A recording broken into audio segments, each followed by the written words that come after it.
안녕하십니까. 불교학개론 2권 40회 서일보입니다. 오늘은 여러분들 2권 27페이지 괴로움을 벗기 위한 실천원리에 대해 살펴보는데요. 개성 하나 우리가 살펴보겠습니다. 합장들 하시고요. 노래 질병은 도시장시 초적이요 쇠후헐 도시 성시작적이 니라나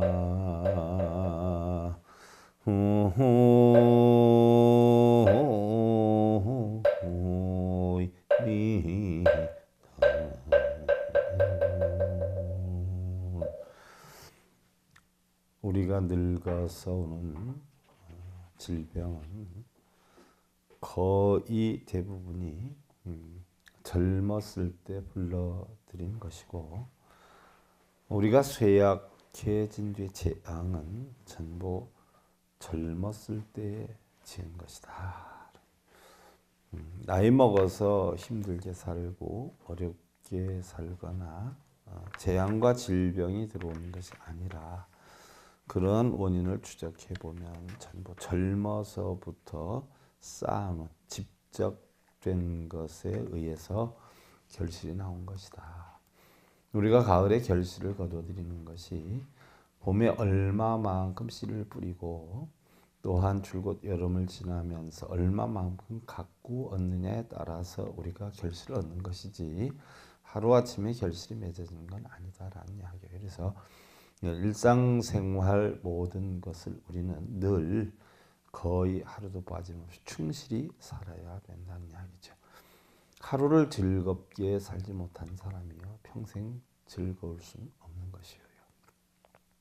하루를 우리가 만족하는 삶을 만드는 사람이 평생 우리는 만족하는 삶을 살 수가 있는 것이다 이야기죠. 여러분들 초발심자 경문체 2권 27페이지 오늘은 괴로움을 벗기 위한 실천원리라. 그럼 괴로움을 어떻게 벗어야 되느냐? 괴로움을 어떻게 벗어야 되느냐? 우리 삶은 처음부터 뭐 괴로움 아닌 것이 하나도 없어요. 다 괴로움이라. 그래서 우리는 고해라라고 하죠. 고해. 고통의 바다다. 고통이 얼마나 바다같이 넓고 깊고 많으면 고통의 바다라고 하느냐. 우리의 삶에서요, 오늘이라고 하는 것이요, 두 번 다시 없죠. 우리의 인생 역시 두 번 다시 오지 않는 한 번의 행로다라는 이야기죠. 그러기에 우리는 더욱더 행복하려고 하는 마음에 구속이 되어서 오히려 더 불행한 삶을 사는 건 아닌가 싶기도 하는데요. 우리 인생이라는 것은요, 경주가 아니죠. 바로 하루하루 있는 그대로의 삶 속에서 행복을 찾아서 만족을 일구어내는 여행이 아닌가 하는 마음이기도 하죠. 시신무지 여초 목화력이요 시신무정 이나 운동이리요. 이 몸은 무지해서 초목이나 기와 자갈 등과 같다. 자, 여러분들이 가지고 다니는 눈, 귀, 코, 혀, 몸이 자기 스스로 혼자 바라보고 냄새 맡고 소리 듣고 또한 몸이 갈 수 있느냐 하는 이야기예요. 기와나 자갈 등과 나무와 다를 바가 하나도 없다. 무슨 얘기냐? 눈, 귀, 코, 혀, 몸이라고 하는 것은 마음이 동반이 되었을 때 우리는 눈으로 보고 귀로 듣고 냄새를 맡고 감각을 느낄 수가 있어요. 일례를 하나 들어서 여러분들, 돌아가신 분들이 눈, 귀, 코, 혀, 몸이 똑같이 있지만 보거나 듣거나 냄새 맡거나 감각을 느끼지 못해요. 마음이라는 작용이 결국 육신에서 떠났기 때문에 그런 거예요. 그래서 우리가 죽는다? 이렇게 보면 냉정히 살펴보면 우리 몸에 있는 마음이 떠난 것이다. 살아있다라고 하는 것은 몸속에 마음이 그대로 남아있다 이렇게 볼 수가 있죠. 이 육신이 감정이 없는데 어찌 움직일 수가 있으리요 라고 했어요. 그러니까 결국 우리가 가지고 다니는 이 눈, 귀, 코, 여, 몸도요 결국 마음의 작용에 의해서 움직인다. 마음에서 속상한 일이 있으면 표정이 일그러지기도 하고요. 또한 마음이 편안하면 세상을 아름답게 볼 수도 있다는 이야기죠. 그래서 부처님께서는 결국 우리 불교는 마음을 다스리는 법이다라고 해서 심법이다라고 했는데요. 약식 차심 범간이요 일자불식 역시불이라 약불식자 기영각 지성이라 라고 했어요. 자, 우리는 또한 가사신피여미진이요 멱불 총불득이 아니라 우리가 이 마음을 깨달을 수만 있다면 마음의 깨달음이다라고 하는 것은 어찌 보면 여러분들 굉장히 힘들고 복잡하게 생각할 수가 있어요. 힘들고 복잡하지 않을 수 있는 걸 힘들고 복잡하게 생각할 수가 있는데 우리가 흔히들 깨달음이다라고 하는 것은 아주 간단해요. 행복하고 평안하고 여여하게 사는 방법을 깨우치는 거예요. 우리가 문자로 글자로 보면 재행무상이요 재범무와 일체계고요 일반적정이다 이런 어떤 문자를 꼭 알지는 못해도 결국 내 마음속에 평안함을 만들 수 있는 방법을 터득하는 걸 우리는 깨달음이다. 그래서 평안함을 터득할 줄만 알면 우리는 어떤 어려움이 있다라고 해도 결국은 편안하게 살 수가 있다는 것이죠. 만일 이 마음을 깨닫는다라고 하면 세간에 한 글자를 알지 못해도 부처가 될 수 있는데 만일 자기의 신령스러운 이러한 성품을 깨닫지 못한다면 설령 우리가 몸이 부서져서 먼지가 되도록 수행을 한다 해도 결국 성불은 영원히 이룰 수가 없나니라 라고 했어요. 우리는 대부분 고통받는 원인이 어디에 있어요? 채우려 하는 데 있어요. 그래서 비우는 법을 배워야 되죠. 또한 우리는 눈으로 보는 것이 다가 아니에요. 마음의 눈으로 볼 줄 알아야 돼요. 소리도 향기도 냉정히 살펴보면 천지까지도 결국 글자 없는 경전에 지나지 않는다는 이야기죠. 옛날에 어조은이라고 하는 사람이 해충국사에게 묻지요. 무엇이 무명입니까? 무명이 무엇입니까? 무명. 없어요. 뭐가 없어요? 해와 달이 없어요. 해와 달이. 일월이에요. 밝을 명자가. 해와 같이 아는 것도 달과 같이 아는 것도 결국은 해와 같은 밝은 지혜, 달과 같은 밤을 비치는 지혜 이 자체가 없는 거예요. 어디에? 내 마음에. 내 마음에 지혜가 없는 게 바로 무명이지요. 그래서 무명이 언제 일어나는 겁니까? 라고 물어요. 이 중생들은 생활 방식과 환경이 제각기 다르기 때문에 습성에도 차이가 있다. 결국 우리 인생이라고 하는 것은요. 자신이 어떠한 습성을 어떻게 들이느냐에 따라서 바뀌어요. 예를 들면 아침 일찍 일어나서 부지런히 사는 습성을 들이다 보면 어떠한 일을 하더라도 일찍부터 부지런히 하게 되는데 게으른 습성을 지니게 되면요.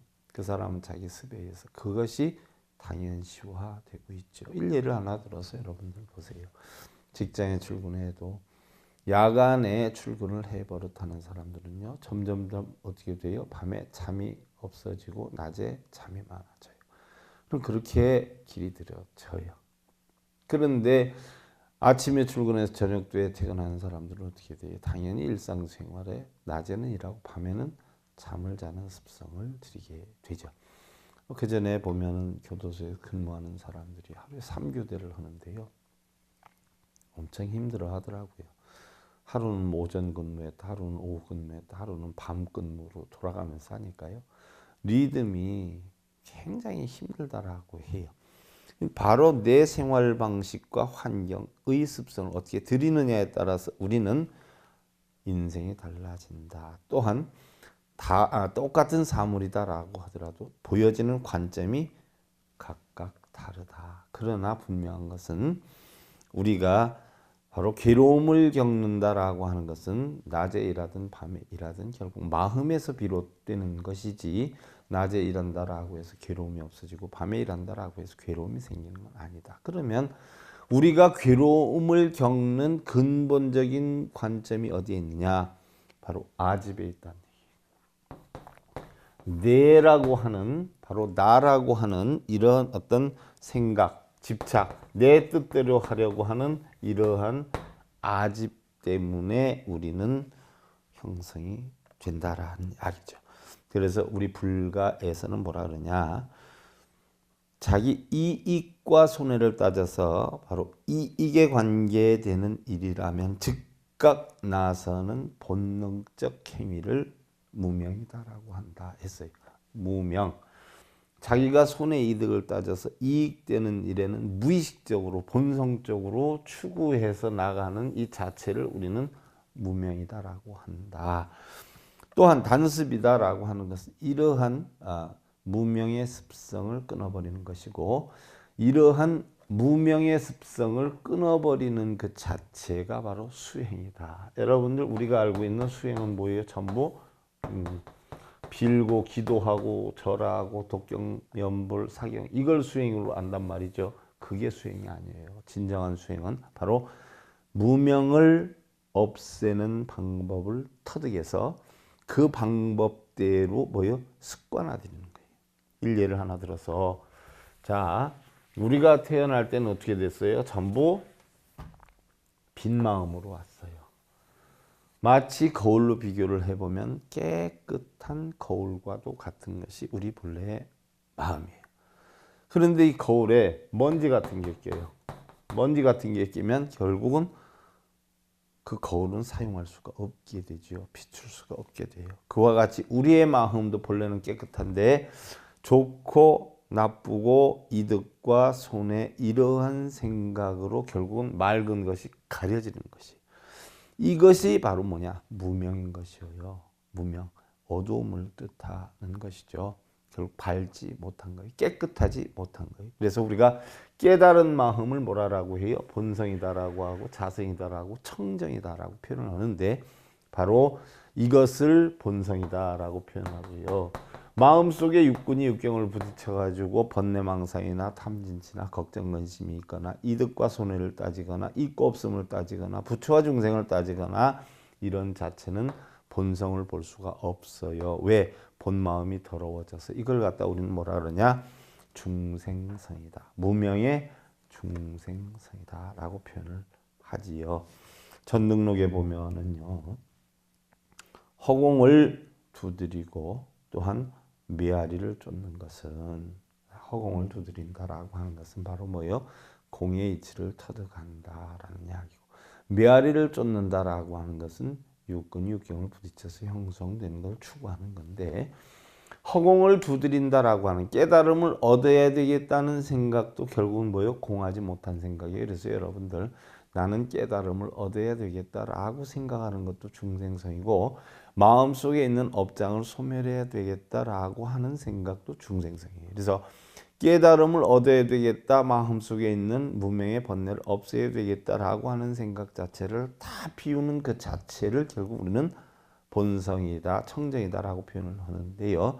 결국 허공을 두드리고 메아리를 쫓는 것조차도 결국은 자신들의 마음을 괴롭히는 것이니, 꿈을 깨고 그름을 깨닫는데 끝내 무슨 도움되는 일이 있으랴. 결국 본성을 찾는데 도움되는 일은 하나도 없다 하는 이야기예요. 그래서 자기의 집착, 이렇게 해야 되겠다 저렇게 해야 되겠다라고 하는 집착까지도 전부 쓸데없는 일이니까 그것까지도 버려라냐. 일례를 하나 들어서 여러분들 가정생활을 해나갈 때, 내가 그동안 남편한테 너무 잘못했으니까, 아내한테 잘못했으니까 이제부터 내가 잘해 나가야지 하는 생각을 하는 것조차도 뭐예요? 결국 마음속에 찌꺼기가 된다. 그러한 생각을 했으면 어떻게 돼요? 그런 생각을 바로 지우면서 그냥 잘하면 돼. 실천행으로 해야지. 마음속으로는 이래야 되겠다 저래야 되겠다 하면서 실천행을 못하면 그거는 전부 아무짝에도 쓸모가 없다. 오히려 그것으로 인해서 어떻게 돼요? 잘하려고 내가 했는데 또 못했어 하고 또 괴로움을 만들 수 있는 근원이 되기도 한다. 그러면 우리가 이러한 것을 청정하게 만들기 위해서는 뭐를 해야 되느냐? 바로 이러한 괴로움을 벗기기 위한 실천 원리로서 바로 뭐냐? 우리는 사성제다 이렇게 표현. 사성제. 네 가지의 성스러운 진리다 이렇게 표현을 해요.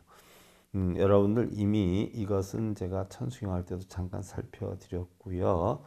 또 부다의생에 저한테 강의 들으신 분은 거기에서 또 조금 배웠고 현대생활 불교 법요집에서 조금 제가 해드렸어요.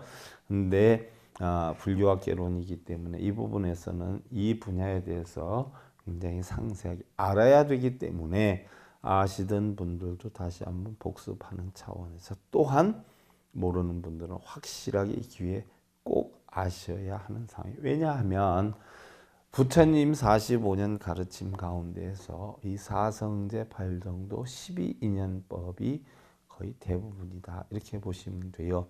가장 중요한 핵이고 또 키고 깨달음에 이루는 근본 원리이기 때문에 사성제 8정도 12인연법은 꼭 알아야 된다는 이야기죠. 일반적으로 우리가 불완전한 상황에서 벗어난 옳은 삶 그리고 보다 가치 있는 이러한 삶을 성취하기 위해서 우리 불교의 가르침은 사성제로 그 실천 원리로 삼는다. 사성제란 네 가지의 성스러운 진리다라고 하는 뜻인데요. 부처님께서 내란자라 강변에 필발라 수나무 아래에서 깨달음을 얻으시고 녹야원으로 가시어서 바로 교진여 등 5비구에게 처음으로 법문을 하신 내용도 사성제 8정도 12인연법이었고요. 그래서 우리가 초전법륜이다라고 표현을 하지요. 초전법륜도 사성제 8정도 12인연법을 했고요. 또한 부처님께서 45년 동안 중생들에게 가르침을 전하시고 결국 쿠시나가라 쌍수구루나무 아래에서 열반을 하실 때 열반을 하러 바로 열반하기 직전에 수발다라 장자에게 마지막으로 설한 법문이기도 한 것이 사성제 8정도. 이때 수발다라 장자가 허겁지겁 와서 부처님 열반하시기 전에 밖에서 실갱이를 한단 말이죠. 들어가서 부처님 뵈야 된다. 안 된다. 부처님 지금 힘들다 해서 안 하고 실갱이를 하고 있는데 부처님이 안에서 누워 계시다가 어떻게 돼요? 밖에 무슨 소리냐? 웬 늙은 노파가 와서 부처님을 꼭 친견한다고 합니다. 라고 하니까 부처님께서 들여보내라 라고 했어요. 내가 이 세상에 온 목적이 뭐냐? 중생들의 고통을 없애는 방법을 가르쳐주기 위해서 왔는데 내가 아직 살아있는 이 순간이지만 그러한 것을 배우러 왔다라고 하는데 거절해서 되겠느냐? 들여보내라. 그래서 결국 들어오게 되죠. 그때 수발다라 장자가 무엇을 질문해요? 부처님, 궁금한 것이 있습니다. 무엇인지 말을 해보십시오. 라고 회의더니 그 당시에 바라문들 종파가 수도 없이 많았죠. 지금 우리 불교의 종파가 370개 종파가 되는데 그 당시에 바라문 종파도 한 200개가 넘었다라고 해요. 200개가. 그러면 지금 우리 불교 종단에서도 각자 자기네가 정파라고 하지 않아요? 그와 같이 바라문들도 자기네가 전부 정파라고 한단 말이에요. 다른 건 다 사입이다, 정파다. 뭐 종단에서는 뭐 자기네 종단 아니면 다 사파다라고 표현하는데 사실은 제가 볼 때는 오히려 더 사파같이 해요. 맨날 기도나 시키고 돈 가져오라고 그러고 바로 부처님 제세시도 바라문들이 그렇게 했단 말이죠. 그러니까 부처님한테 그 수발다라 장자가 와서 물어요. 각기 그 수많은 종단들이 자기네가 정파다라고 하는데 또한 출가사문들이 자기가 바른 사문이다라고 하는데 과연 어느 것이 정파고 어느 것이 사파입니까? 정파와 사파의 구분이 어디에 있습니까? 라고 질문했을 때 부처님께서는 참 질문을 잘 하셨습니다. 그러면 부처님께서 사성제 8정도에 준해서 공부를 가르치고 하는 그런 종파는 정파고 사성제 8정도에 순하지 않은 건 사파입니다. 라고 했어요. 그럼 사성제 8정도를 과연 제대로 가르치느냐 여러분들 요즘도 생각해 보세요. 사성제팔 정도를 제대로 가르쳐요. 뭐 기도하면 소원이 이루어지고 영험이 있는 데고 어디 가서 뭐 소원을 빌면 되고 뭘 많이 읽으면 되고 무슨 진언을 하면 되고 그게 사성제팔 정도에 준해서 가르치는 거예요. 그렇지 않은 거예요. 그런 거 하는 데는 다 사파예요. 부처님 가르침 아니에요. 그러면 어떤 사문이 올바른 사문이고 어떤 사문이 올바르지 않은 사문입니까? 라고 했을 때 부처님이 똑같이 말씀하셨죠. 8 정도의 사성제 8 정도의 수순해서 수행을 하면 올바른 사문이고 사성제 8 정도의 수순하지 않으면 그건 삿된 사문입니다. 그럼 여러분들 스님들 법문한다라고 들어보세요. 사성제 8 정도의 준해서 법문을 하는지 그걸 어긋나게 하면서 뭘 하면 무슨 시주를 하면 공덕이 된다. 뭔 불사를 하면 공덕이 된다. 많이 해라. 이런 거는 전부 사문이 바른 사문이 아니죠. 삿된 사문이죠. 사이비 사문이죠.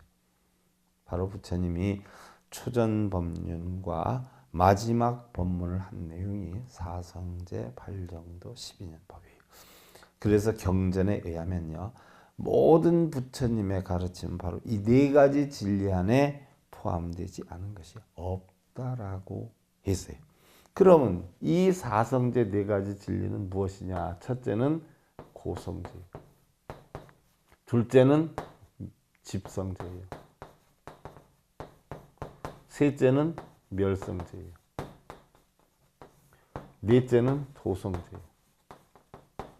세상의 모든 것은 고통 아닌 것이 없다 하는 것이 고성제고 이 고통은 왜 오느냐? 바로 집착 때문에 온다 하는 것이 바로 집착에 대한 성스러운 진리고 그러면 세상 없어도 고통은 집착 때문에 오는데 이 집착을 멸해야 된다 하는 것이 멸성제예요. 그럼 멸하려면 어떻게 해야 되느냐? 바로 멸하는 길이 있는데 그 8가지의 바른 길로 가야 된다. 그것이 바로 정도요, 중도의 도요, 8가지의 바른 길이다라고 해서 도성제로서 8 정도를 나타내는 것이죠. 이것이 바로 4가지 성스러운 부처님의 진리다라고 했어요. 부처님께서 중림정사에 계실 때 비구들이 공양을 끝내고서 모여 앉아서 도란도란 이해와 아기와 함께 웃는 소리가 들렸어요. 그러니까 부처님은 비구들이 도란도란 얘기하면서 웃으니까 궁금하시겠어요? 안 하시겠어요? 슬며시 도대체 저 친구들이 무슨 재밌는 얘기를 하길래 저런가 하고 귀를 기울이면서 가요. 그랬더니 거기에서 비구들이 하는 이야기가 누구는 전생에 어떤 업을 지었고 또 누구는 아마 무엇을 것이야 무엇이었을 거야 지금 하는 거 보면 또한 앞으로는 어떻게 되겠네 하는 이야기를 나누면서 희희낙낙하고 있었어요. 부처님께서는 가만히 있다가 비구들을 향해서 한 말씀 하세요. 그대들은 앞으로 쓸데없이 시간을 낭비하면서 전생이나 내생에 관한 이야기로 화제를 삼지 말지어다라고 했어요. 자, 여러분들 대부분 절에 가면 천도제를 하거나 기도를 하거나 이런 방편을 요구할 때 무엇 때문에 하라고 그래요? 전생의 업 때문에. 또한 조상들이 지옥에 있기 때문에. 자, 부처님은 전생이나 내생에 관한 얘기를 화제로 삼지 말지어다라고 했어요. 전생의 업이나 또한 내생에 네가 지금 이렇게 하면 어떻게 될 것이다 라고 하는 이야기 내생에 극락을 가고 내생에 뭐 지혜로운 사람으로 이런 얘기 부처님은 2번 다시 화제를 삼지 말지어다라고 했어요. 근데 대부분의 스님들은 어떻게 돼요? 천도제를 유도하거나 이럴 땐 전부 전생의 업을 이야기하지 않아요? 부처님 그걸 인정을 안 하셨던 분이에요. 그래서 바로 전생이나 내생에 관한 이야기로 화제를 삼지 말지어다. 왜?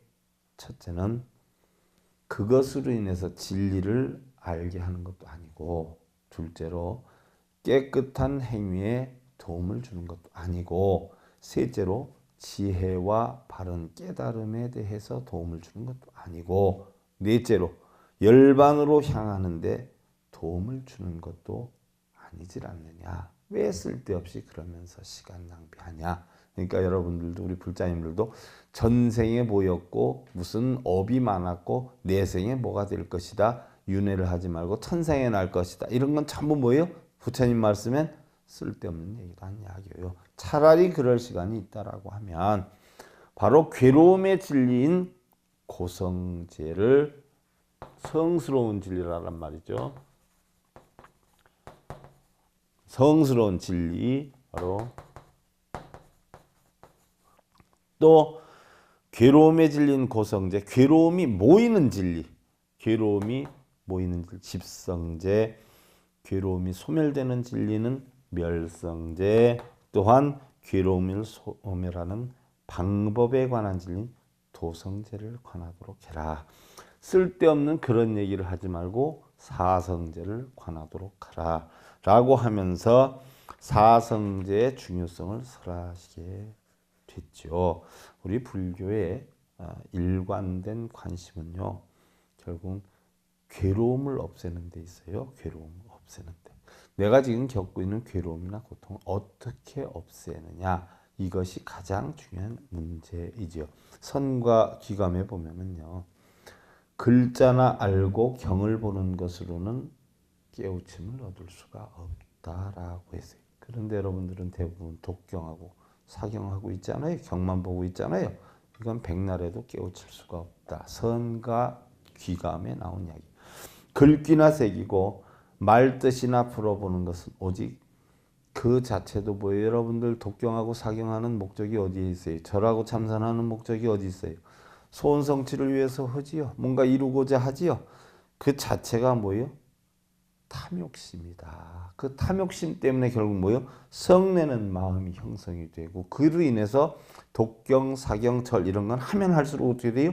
못된 소견만 늘어나게 하는 행위이다라고 선가기감에서 성현들이 말씀을 하셨어요.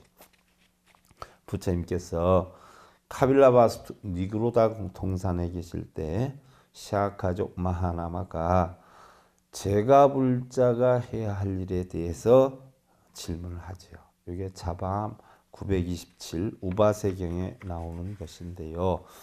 자, 첫째는 어떻게 해야 우리는 믿음이 완전하다고 할 수 있습니까? 여러분들 신심하지 않아요?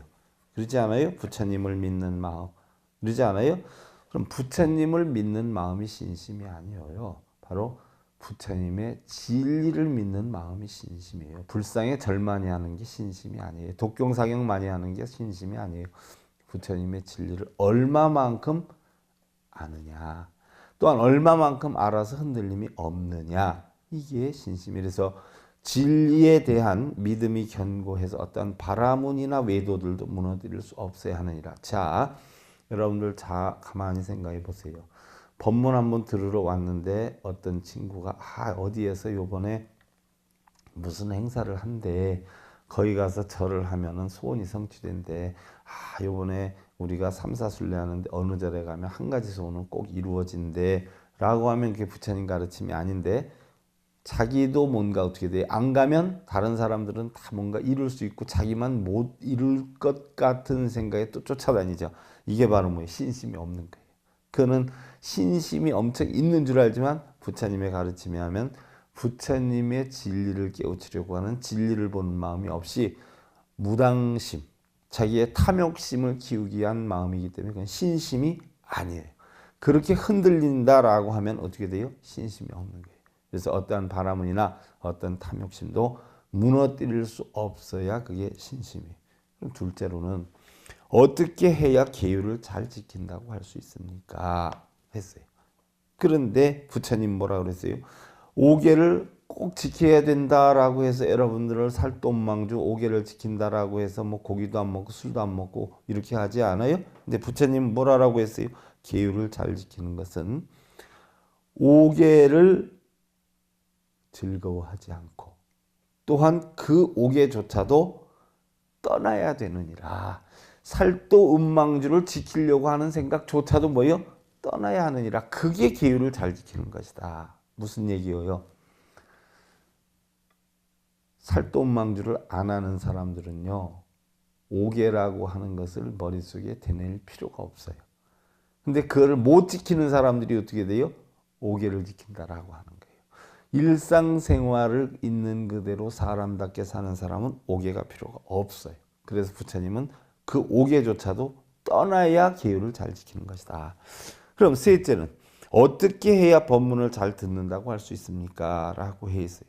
그러니까 처음도 좋고 중간도 좋고 끝도 좋은데 뜻이 좋고 순일해서 원만한 부처님의 가르침을 듣고 잘 기억해야 하느니라. 그러면 법문을 잘 듣는다라고 하는 것은 무슨 얘기냐?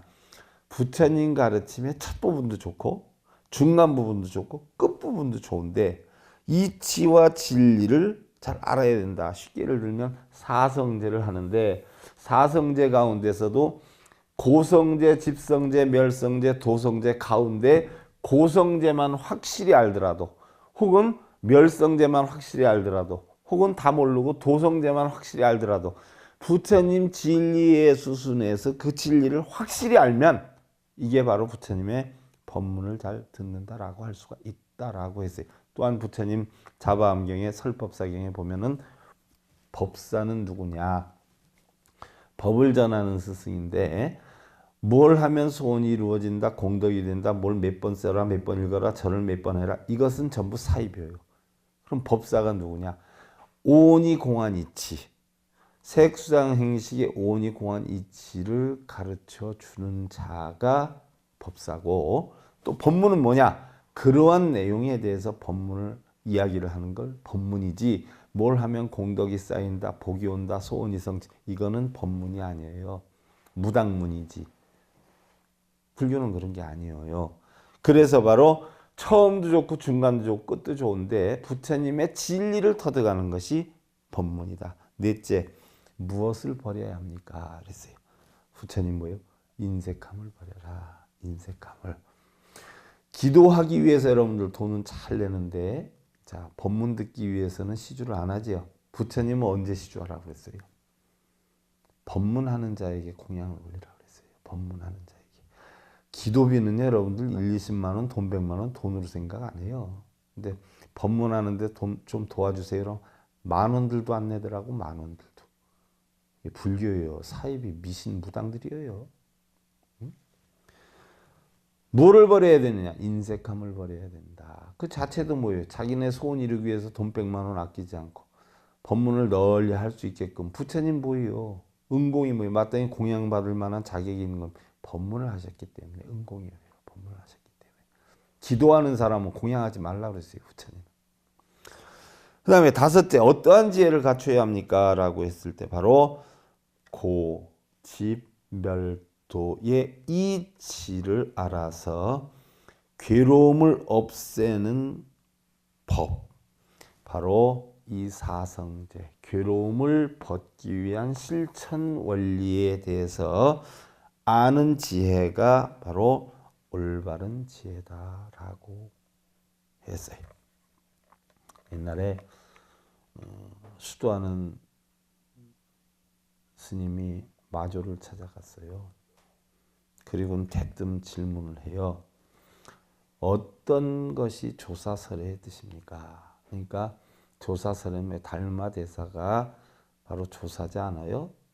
서쪽에서 온 뜻이 뭡니까? 왜 왔습니까? 서쪽으로 왜 왔습니까? 그러니까 마조가 예배부터 해야 되지 않느냐? 승려한테 물으려면 하니까 그 수행하는 스님이 수로였는데 수로가 찝찝해해요. 그래서 뭐 절을 하라고 하는가? 응? 그러면서 조금 거들먹거리다가 그냥 할 수 없이 마지못해서 그냥 이렇게 예배를 한다고 절을 한다고 엎드리는데 마조 스님이 절하는 사람을 갖다 발로 그냥 확 때밀어 차버려요. 그러니까 절로 가서 확 굿물러 버려요. 나가 떨어지는 순간에 그 수행 스님인 수로는 깨달음을 얻어요. 자, 왜 거기서 깨달음을 얻었을까요? 우리 불교의 수행은 뭐예요? 나를 없애는 거예요. 수로가 그 거들먹거리는 나를 마조 스님 뭐예요? 발로 차면서 바로 뭐예요? 조사설에 달마가 서쪽으로 온 뜻이 뭐냐라고 하니까 마음이 부처고 부처가 마음인데 네 마음이 싸가지가 없구나 해가지고 마음을 없애는 법을 깨치게 하기 위해서 발로 걷어 차버린 거예요. 그러니까 떨어지면서 수로가 깨달음을 얻어요. 결국 거들먹거리고 절을 안 하려고 했던 수레의 마음이 어떻게 돼요? 걷어차는 바람에 없어졌지요. 거기에서 깨달음을 얻어요. 일반 사람들 같은 치고받고 싸웠을 거예요. 그래도 수로니까 공부를 한 스님이니까 자기를 없애는 이치를 가르쳐준 마주에게 정식으로 절을 하면서 제자가 되죠. 자, 여러분들 합장들 하시고요.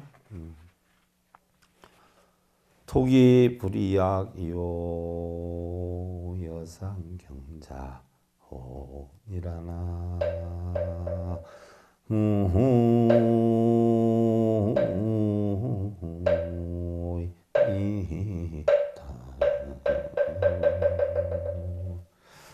숲속의 코끼리가 자기 몸을 보호하듯이 차라리 욕심 없이 홀로 걸어라. 여러분들 어디 다니고 쫓아다니고 하는 게 독경, 사경, 연불 하는 게 텅텅 비어서 하는 거예요. 욕심 챙기려고 하는 거예요. 바로 부처님께서는요. 코끼리가 아무 일 없이 자기 몸을 보호하듯이 혼자 숲속에서 있듯이 우리 불자님들도 어디 가서 뭘 구한다, 얻는다, 깨닫는다, 참선하고 있다, 독경하고 있다 이런 거 다 탐욕심이에요. 아무것도 하지 말고 차라리 욕심 없이 홀로 걸어라. 자기의 집착에 빠지지 말고 공한 이치를 터득해라. 여러분들 여해함 만드시고요. 불교학개론 2권 40회차 서길본이었습니다. 감사드립니다. 성불하십시오.